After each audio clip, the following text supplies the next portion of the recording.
Hello and welcome back to Bookish, and today I thought in honor of Nonfiction November I should talk about history books. I'm a history teacher, have been for quite some time, and I feel a little remiss that up to this moment I haven't talked about any history books really as a part of Nonfiction November. So I thought I'd kind of just talk about categories of history books, maybe where to get started in terms of reading history, and then kind of talk about some of my favorite books in different areas. One of the things I think that people should take advantage of in terms of thinking about reading history is how many great writer historians there are and whose books have been published recently and who are still publishing.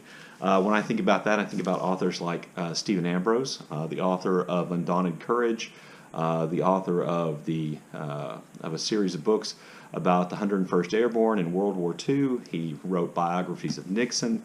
He wrote about the completion of the Transcontinental Railroad. He is a conservative historian, but he is very readable.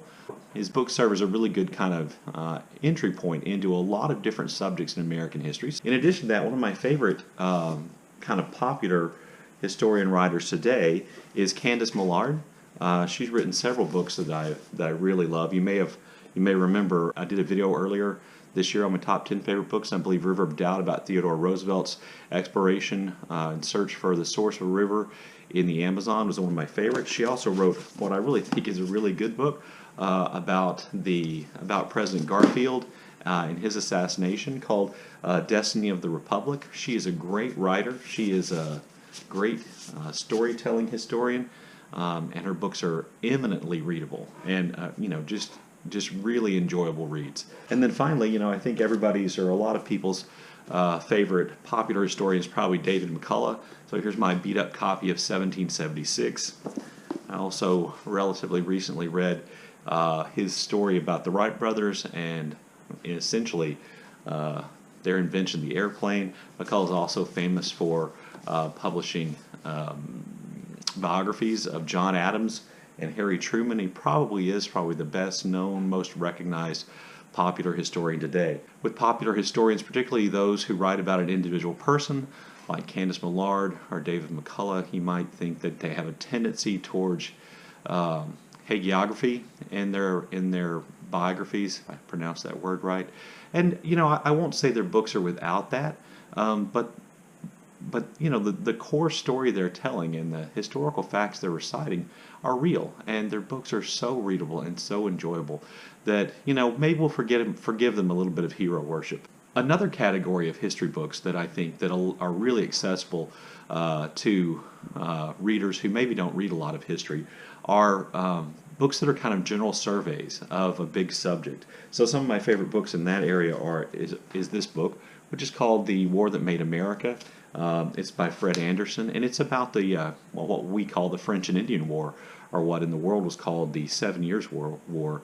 And this is a really good book. It gives you a background in colonial America. It gives you a background in our relationship with England, the threat posed by France, our relationship with Native Americans, and then the war itself is covered in pretty great detail in this book, and I really like this book. There was also a PBS series. Also, one of my favorite kind of general survey books is this book about Vietnam by, I believe, a journalist. I believe Stanley Carnow was a journalist. I'm sorry for not knowing exactly.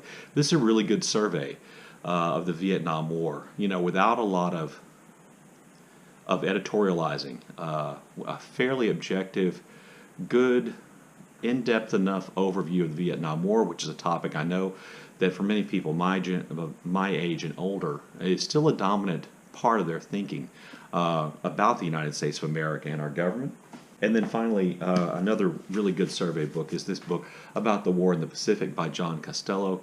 I've used this book for research purposes, and it's a good overview of the U.S. war against the Japanese Empire during World War II.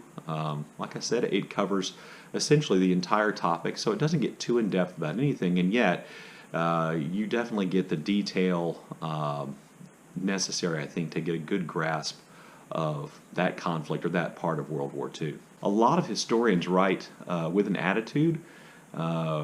They take new approaches. They challenge conventional wisdom. They use history to support their philosophy. Howard Zinn's People's History of the United States is a good example of a historian who wrote, a survey history of the United States from a decidedly left-wing point of view. A really good book, but when you're reading any kind of book, whether it's a left-wing or a right-wing book, whether it's Ambrose or Zinn, it's good to be aware of their potential biases, and it's a good mental exercise to try to, catch them when you think they've gone too far. At least that's what I like to do with lots of historians. One of my favorite books, I think, that is really ambitious in terms of using history to make a social point is From Dawn to Decadence by Jacques Barzun. This book, essentially, he uses the development of Western civilization and the history of the growth of individualism to argue that, we've been kind of on a downward path in Western civilization for some time by focusing too much on the individual. Oftentimes these kinds of books from historians, I don't really agree with what they're saying necessarily, but it's really interesting to see how they use history to support their thoughts and to challenge yourself to see if you agree with them, and if you don't, why. I mean, there's no doubt that Barzun is an expert historian, and he's recognized, as such. But that doesn't mean you have to necessarily take in his philosophy or believe what he believes. Speaking of controversial historians, I can't think of a more controversial historian in the last 20 or 25 years than Niall Ferguson. Niall Ferguson is a British historian, and this is the first book of his that I read. I've also read Colossus, which is about the United States. He is I would call him definitely a conservative historian who's a bit of an iconoclast. He's willing to attack, long-held traditions and ideas. And in this book, he challenges some of our conceptions about World War I. This was a really good book, and again, just because I like the book doesn't mean I have to agree with everything Ferguson said, and in this case, I definitely don't. But there's some really interesting stuff in here, and it's, one of the things I think I try to teach my students all the time is, we have this impression that history is settled, that everybody agrees, and nothing could be further from the truth. People don't agree about historical events and their causes and the impacts of those events. They don't agree about those things at all. And Niall Ferguson is a good example of someone like that. And again, you don't have to agree with somebody to appreciate their work and them challenging conventional wisdom. And then one of my absolute favorite history books of all time is this book called The Beauty and the Sorrow. It's an intimate history of the First World War, and it's by Peter England. And essentially this uses the letters of people involved in World War I in one capacity or another, either soldiers or civilians, whether they were in Africa, whether they were in Austria, whether they were on the Western Front, whether they were on the, what I'm going to call the Yugoslavian front. It uses their letters to really give you, as the name would suggest, a really in-depth personal view of the impact of World War I in all of its kind of nightmarish aspects and in its really human aspects. So this is just an excellent book, and it was a different approach. It's not a survey history of World War I, where you kind of get the main events talked about. It's much different, and it's a kind of book where if you have a background knowledge of World War I, it's probably going to be a lot more meaningful to you. There are also then just books that focus more narrowly on a subject, and there are so many of these books that I've read that I just wanted to mention, and things you could think about that really just kind of oftentimes focus on one event or one thing or one aspect of American civilization. So one of my favorite books about about the American Revolution is actually this book called Paul Revere's Ride by David Hackett Fisher. And essentially this just breaks down Revere's ride, its impact. It does a lot to kind of argue for the importance of Revere as a historical figure, as a major figure in the American Revolution, and it's about so much more than the ride, and essentially it argues that Revere was much more important than just the ride. One of my favorite books about Native American U.S. relations is this book called A Spirited Resistance. This is the North American Indian Struggle for Unity, 1745 to 1815. And this does a great job, I think, of explaining why Native Americans resist and all the ways in which their culture encouraged them to resist, and various leaders, particularly it focuses on Tecumseh near the end, leaders like Tecumseh who used traditional Native American culture and ideas and traditional Native American, well, traditions, to argue that Native Americans should resist and shouldn't assimilate and should fight and should unify to resist the American colonists and then the United States citizens in the years before and after the American Revolution. This is a really good book. I also really like this book, which has a really cool title, which I can never get right without reading it. It's called Hepcats, Narcs, and Pipe Dreams. It's a history of America's romance with illegal drugs. And this essentially talks about the use of what today we would call illegal drugs in the United States, from industrial America of the 1870s and 1880s all the way through the 1960s.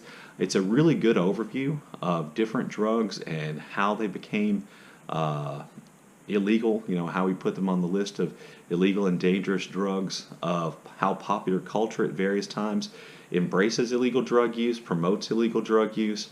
It's pretty hard on the people of the 1960s and 70s and culture of those times for promoting and glamorizing illegal drug use. It doesn't pull a lot of punches there, so it definitely has a point of view, but it also is just kind of a really interesting book that my memory tells me was pretty well written about a subject that I don't think there have been a lot of histories written about it before this book. Now, one of my favorite books about Texas, which is where I'm from, is this book by S.C. Gwynn.